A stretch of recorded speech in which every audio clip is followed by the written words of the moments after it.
Greetings ladies and gents, and welcome to this patch video for Thief Lord from the website Royal Road. This patch video will contain chapters 11 and 12, and as always I hope that you enjoy, and if you do please consider subscribing. Chapter 11. Thieves Come Prepared. Elf's eyebrows rises as he sees the silver token in my hand. Wasting no time, he jumps off the small box as he's standing on and hurries past me. With efficient movements, he locks the front door, bolting it tight. Turning back towards me, he smiles. "Now have the silver saints assist you, little halfling." He smiles as he calmly walks back to his counter. "I have all sorts of wares. What's your profession?" Slightly taken back at the change of atmosphere, I hesitate for a moment. "I'm a fresh thief lord and I need some equipment for both me and my underlings," I say, slightly skeptical of the obviously criminal shopkeeper. "Ah, a thief lord, you say? I have just the thing for you," he says while crouching behind the counter, shuffling unseen boxes. I lean forward, trying to get a glimpse of what the dwarf is doing. Elf stands back, though, holding up a set of basic leather armor in his hands. Shadow leather armor set. Common, plus 25% physical resistance per level gain, plus 1.5 agility, plus 1 perception, plus 1 dexterity, plus 0.5 constitution, plus 0.5 strength. Requires NPC row classification apostrophe. Wow, that's what I'm talking about. I grin as I read the item description. What I'm looking for is an item set which is a little different from gear that normal players can wear. Villains aren't the only class types that recruit minions. In fact, everyone can. Normal players and guilds can recruit NPCs to function as personal servants, guards, or even form an entire NPC army. All these NPCs need the individually equipped though, and since it would be an incredibly tiresome ordeal to buy, craft, or steal individual pieces of gear like helmets, chest pieces, and gloves, the developers added set items. These set items grant bonuses to the character as a whole while taking up every inventory slot. They scale with every level the NPC gains, which makes it unnecessary to change them often. The sets can be upgraded though, and their appearance can be changed to include guild symbols, colors, or even style. Customization options are always nice. To clarify, while any player can recruit NPCs to do their bidding, they will never be comparable to minions of a villain. Normal players, for example, do not have access to the same sorts of powerful buffing abilities that villains do, and they also have to pay regular upkeep to keep them employed. They are also required to feed their NPCs and give them a proper secure area to rest. This is why most players won't ever bother recruiting NPCs, but guilds can hire and utilize them to do menial tasks. I'm certain the Dark Pegasus Guild, for example, will eventually replace their player guards at the city entrances with perception-based NPC minions at some point. That's what I'm hoping for though, as it would make my illusion spells much more powerful asset. "I'll take it," I grin. "Do you have more? I'll buy as many as I can." Elf returns my grin, rubbing his hands together. "I do, little halfling. That right there is just a taste of what the Silver Saints can offer." He walks into the back room and starts rummaging around. I can hear the sound of boxes bumping into one another and crashing sound as glass jars break against the floor. Cursing like a sailor, Elf quickly returns from the back carrying a heavy wooden crate. He lifts it onto the counter, giving me a glance at what's in there. Heavy leather armor set, common, plus 30% physical resistance per level gain, 1.5 strength, 1.5 endurance, 1 agility, 0.5 dexterity. Requirements: NPC, fighter, classification. Light leather armor set, common, plus 20% physical resistance per level gain, 1.5 dexterity, 1 agility, 1 perception, 1 constitution, 1 strength. Requires NPC range classification. My eyes go wide with a real toothy grin. This is excellent. I'll take one of each. How much is it? 7 gold each normally. He takes a moment to scratch his chin. But with a special membership discount, I'll let you have them for 5 gold and 2 silvers apiece. The air deflates from my lungs when I hear about the steep price. Even with the discount, that's one hell of a price to pay for gear up a couple of level 2 underlings. For that price, I can actually only barely equip 4 underlings, not counting their weapons. Checking my inventory, I count my meager possessions. 20 gold, 8 silver, 9 coppers, and a painting. It's not a bad haul, but it still stings to lose this much money and shortly after earning them. Oh well, easy come, easy go. I didn't really work for this gold anyway. Yeah, only one of each, I confirm. I would also like a short sword, a dagger, and a set of throwing knives, and a crossbow. As best I can get for. I do a quick mental calculations. 5 gold, 2 silvers, and 9 coppers, please. Alf smiles once more and enters the back room, rummaging around. The sound of crates being knocked over and the occasional curse from Alf breaks through the silence once in a while. After a short moment, he returns to the counter. Blunted iron short sword, uncommon, 5 to 8 slashing damage, +1 strength, +1 agility, requires strength 10, level 2. Blunted iron dagger, uncommon, 6 to 7 piercing damage, +2 agility, requires agility 10, level 2. Chipped iron throwing knives, uncommon, 5 to 6 piercing damage, +2 dexterity, requires dexterity 10, level 2. H small crossbow, uncommon, 9 to 10 piercing damage, +2 dexterity, requires dexterity 10, level 2. This may not be the worst or inspiring weapons, but they are all uncommon rarity, which means they are a step above most weapons available to players below 5. Actually, I'm surprised he brought out these weapons, as I would have assumed that they would be worth at least 8 gold, even with the discount. I doubt I'll have enough. You look troubled, little halfling. Something the matter? There's weapons here are the best you could get. Don't try any haggling with me, Alf skulls. I raise my eyebrows in surprise. Really, I get everything. How much? I ask, a tad too quickly. 5 gold, 2 silver, and 9 coppers.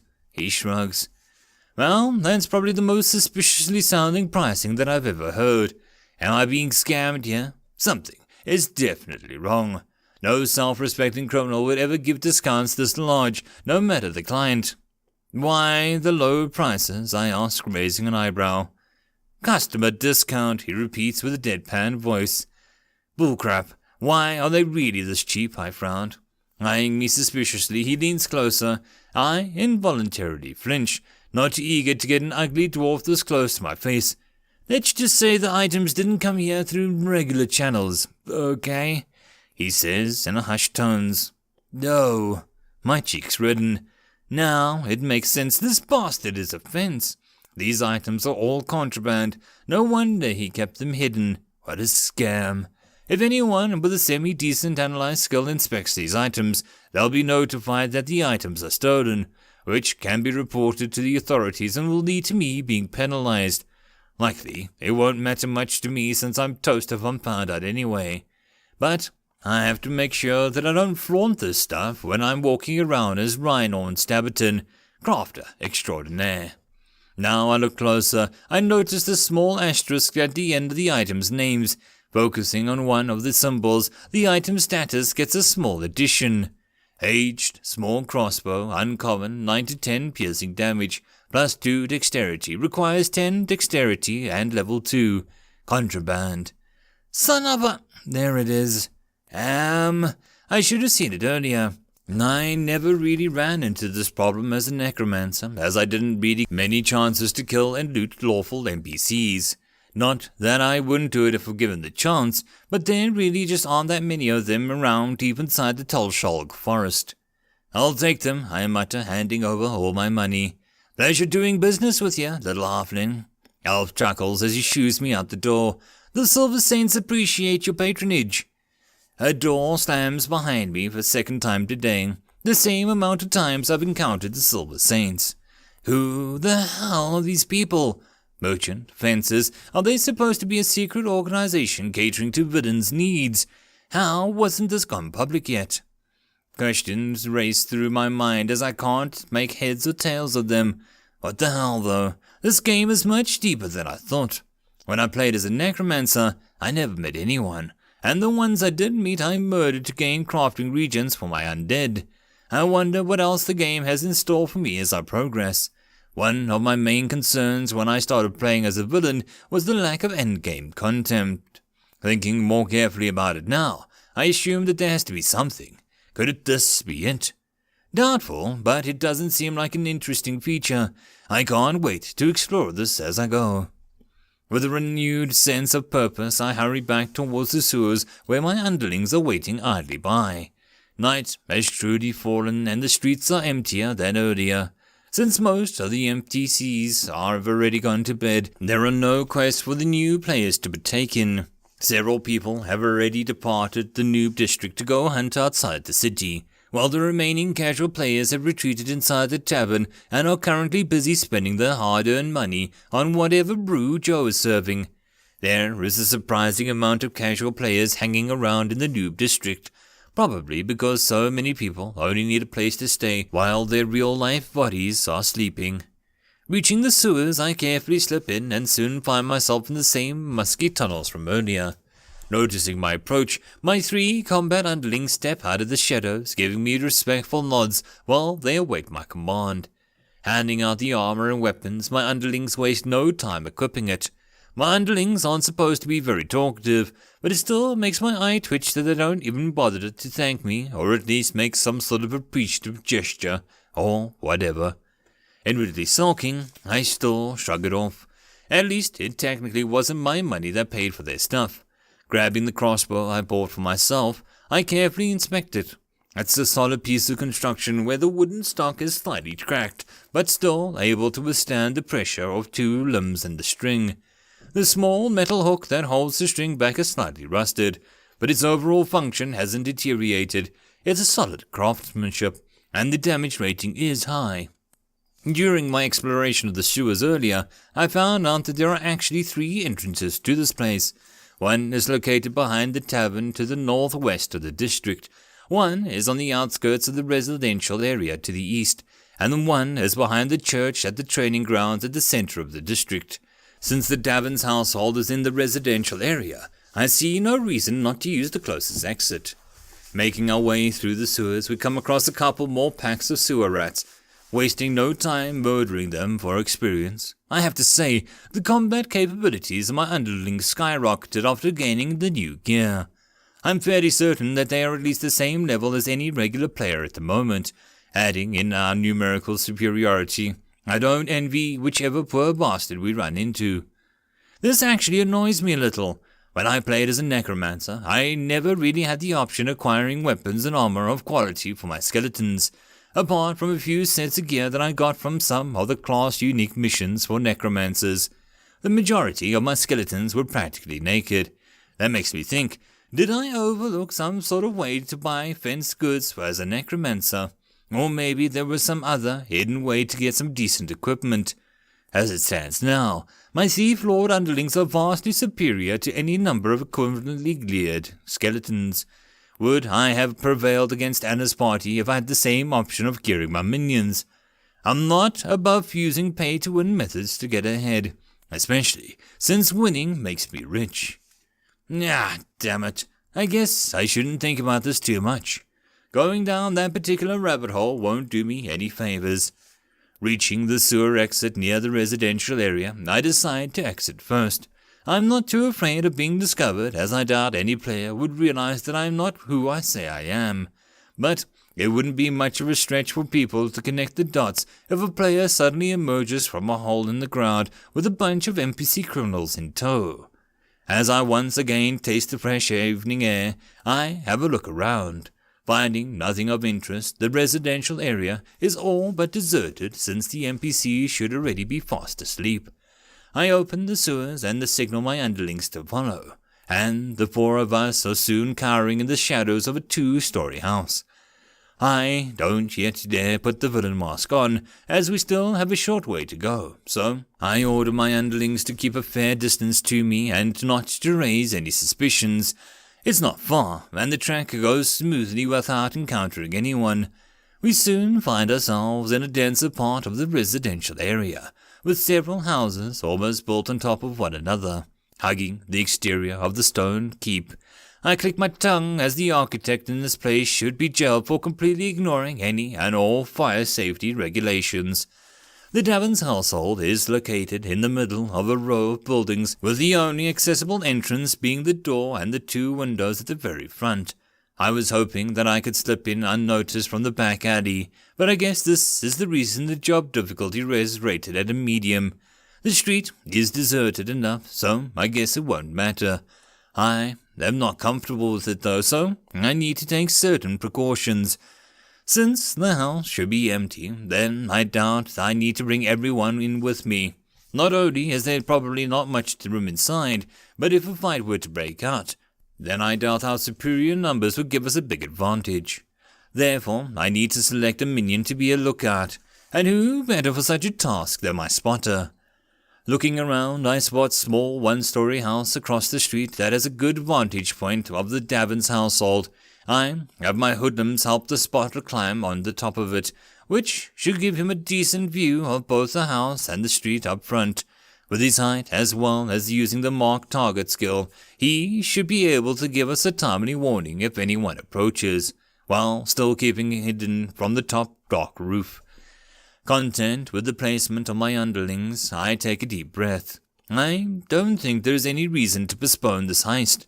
The longer we linger out here, the greater the risk of being discovered. I can't say that I'm completely comfortable with this, but this is something that I need to get used to. What sort of self-respecting thief lord is afraid of stealing things? This is what I signed up for, and I won't back out now. This is necessary if I want to ever accomplish my dream.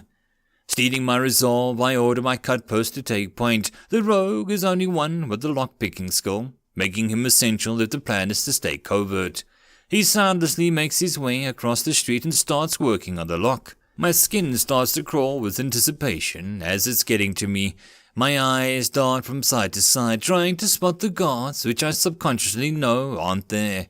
It feels like forever until my cut post finally gives the all-clear signal, gesturing for the hoodlum and me to follow. Slipping the mask on, we quickly cross the street. The adrenaline is finally kicking in. Let's do this crap. End of chapter. Chapter 12. The Heist. My hoodlum takes point and he enters the house. My cut post and I follow suit as we fan out, flanking the hoodlum who stands prepared for combat. As expected, the house seems to be deserted. We are currently located in what I assume to be the house's living room. There are 2 chairs and a table taking up a prominent position at the center of the room, with a small fireplace placed neatly in the corner. A small staircase leads to the second floor, while a single open door at the back leads into what I can glimpse is a kitchen. The room is quite dark, but there is enough ambient light coming from God knows where to make us able to not stumble around in complete darkness. You just gotta love game logic.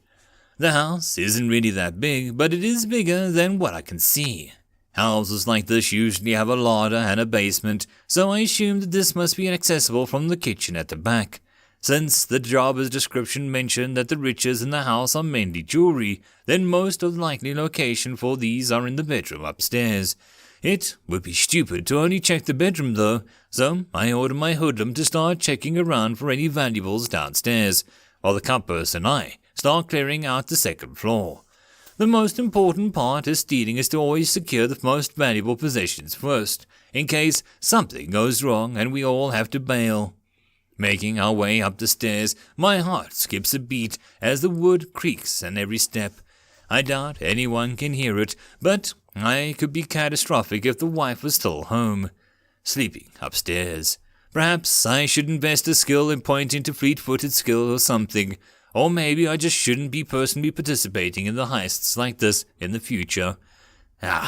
Who am I kidding? Of course I will participate. This is exhilarating. Reaching the top, we found ourselves in a small hallway with 3 closed doors spaced evenly alongside it. There's one large double door to the right of the hallway, which is most likely leading to the master bedroom overlooking the main street. To maximize our efficiency, I have the cutpurse start looting the 2 rooms on the left side of the hallway, while I open the door to the master bedroom and step in. My assumptions were correct, and I find myself in a lavishly decorated bedroom with a fancy king-size bed taking up a majority of the room. The sheet seems to be a mild silk, which is ridiculously expensive in this time area. I wonder if it's lootable. I glance over the rest of the room. I quickly locate what I'm looking for. There's a small jewelry box resting on the table at one of the nightstands, beckoning my eyes to take a closer look. Its fancy-looking box, hand-carved from polished oak and coloured glass handle, has several engraved wooden roses carved into the exterior of the box. Damn, I'm definitely taking the box as well. It must be worth 10 gold at the very least. I inspect the box. Small, adorned jewelry box, rare, container, 10 slots, permanent item, contraband. It's a permanent item, and a rare one at that. Permanent items will never disappear from the game world even if they are removed from your possessions. Most items in the game that have been generated by the system for the players, like loot, will always disappear from the game if it's left lying around the game world for a few hours. It's a cleanup feature to remove unwanted items no one bothers to pick up, to avoid cluttering areas and sucking up unnecessary amount of game processing power. There are of course exceptions to this, like if you put them in an auction at an auction house, in a bank, or replace them in a permanent storage containers like this jewelry box. These items are vital for villainous players as we are unable to use banks or store our possessions. We need to store our items in a storage container and instead hide them away somewhere. These boxes can be looted by anyone, so it is important to take precautions and spread your loot around so that other players won't stumble upon it too easily. But anyway, why am I standing around here thinking about boxes when there are treasures inside? Grinning like a fat kid in a candy store, I open the box, gazing into the treasures inside. I am not disappointed. Engraved silver ring, uncommon, +2 charisma, requires level 3, contraband. Amber necklace, rare, +4 charisma, requires level 3, contraband. Dealer's signet ring, +2 luck, +1 dexterity, requires level 3, contraband.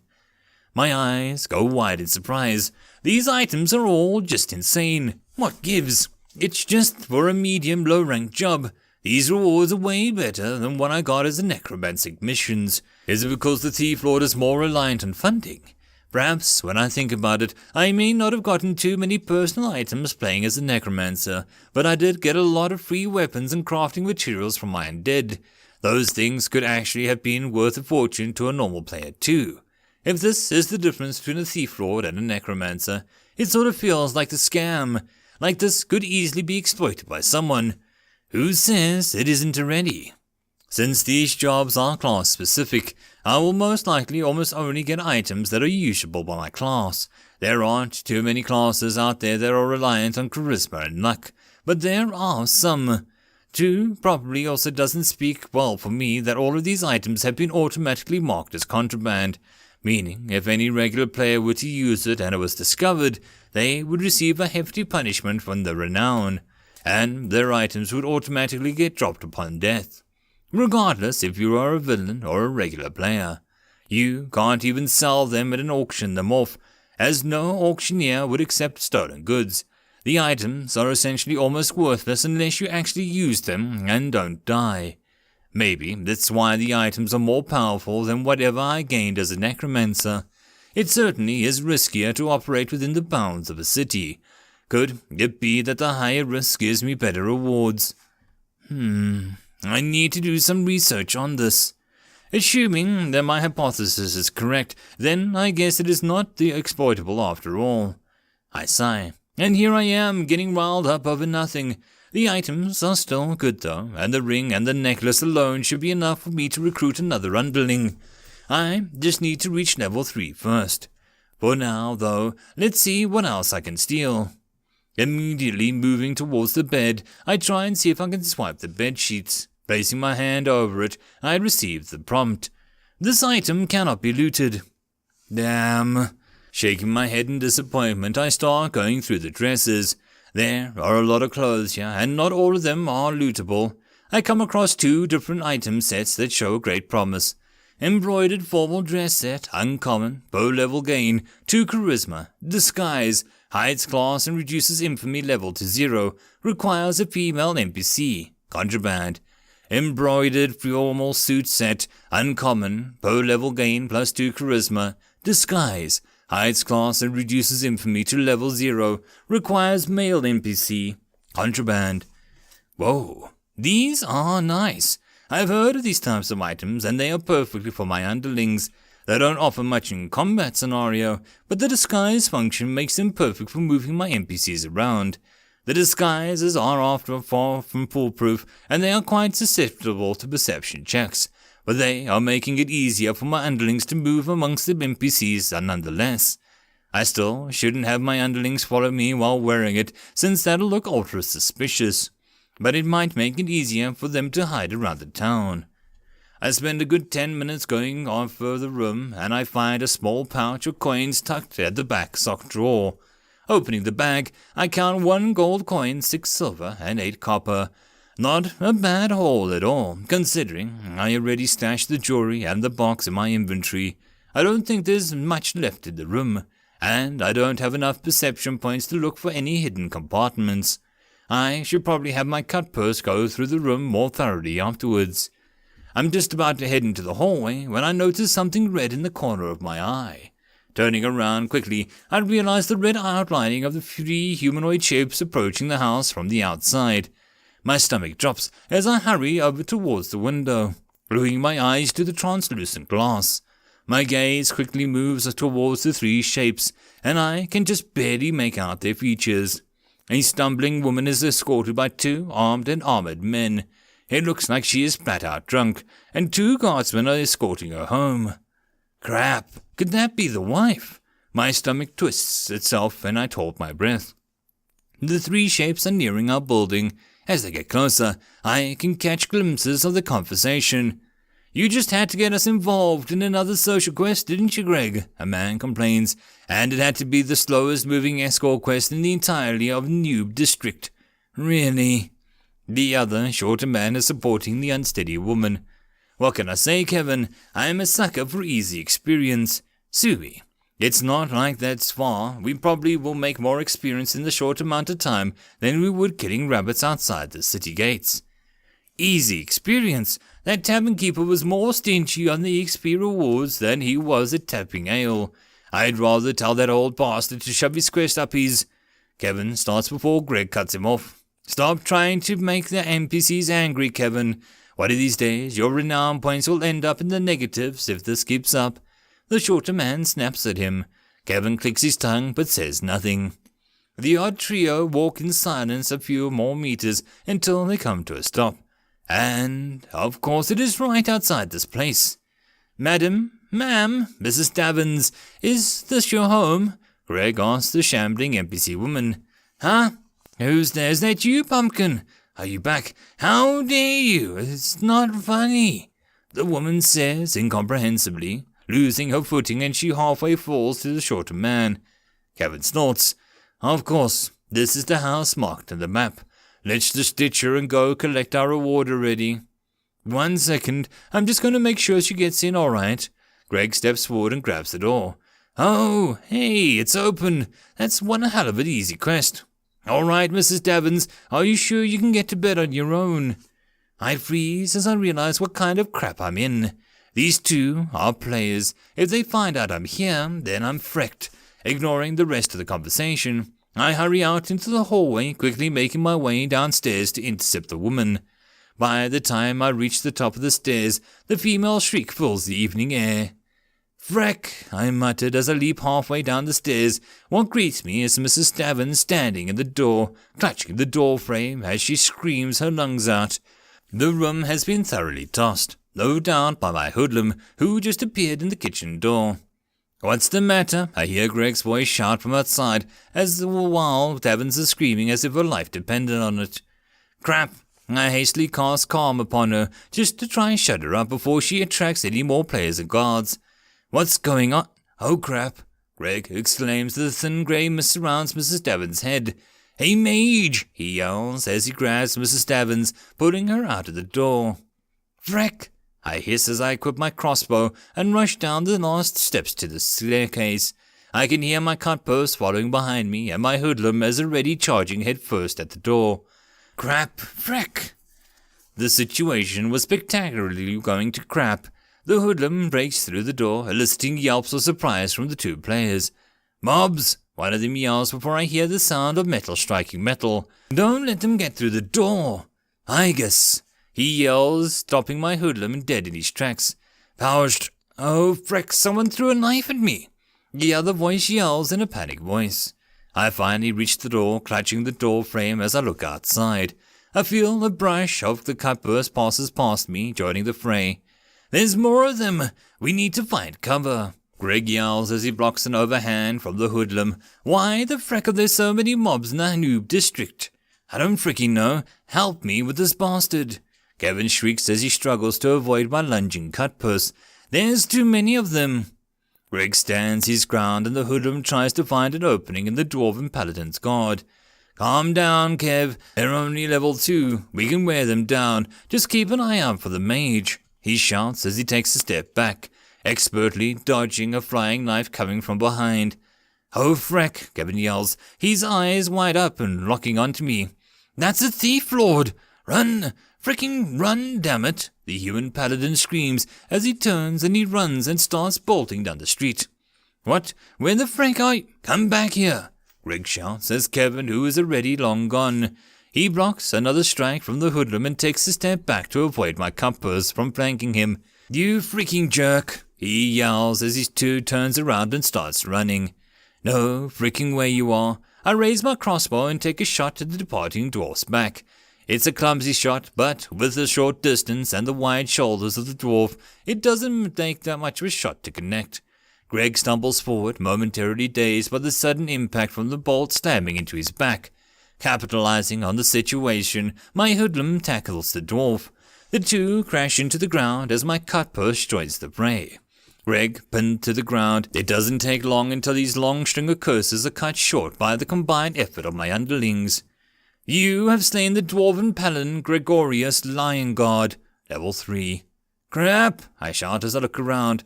Between the scream and the ensuing combat, several of the nearby houses are starting to come to life. I can hear several surprise shouts coming from somewhere down the street, and I can see the candlelight appearing in the nearby windows. "Let's get the frick out of here!" I shout as I start running back towards the sewer entrance, my underlings following suit. My heart is racing as I surge of adrenaline is moving me forward. My alarm bells are chiming in the distance as more and more residential area is starting to stir. Players should be starting to flock around in mass soon, and I need to reach the sewers before that happens. Luckily, since the noob district is so ridiculously small, we reach the sewers in only a little over a minute, diving headfirst down the hatch. I soon find myself gasping for air as a remainder of my underlings climb down after me. "Frick!" I wheeze as I'm trying to regain my breath. What the frick do I do now? End of chapter.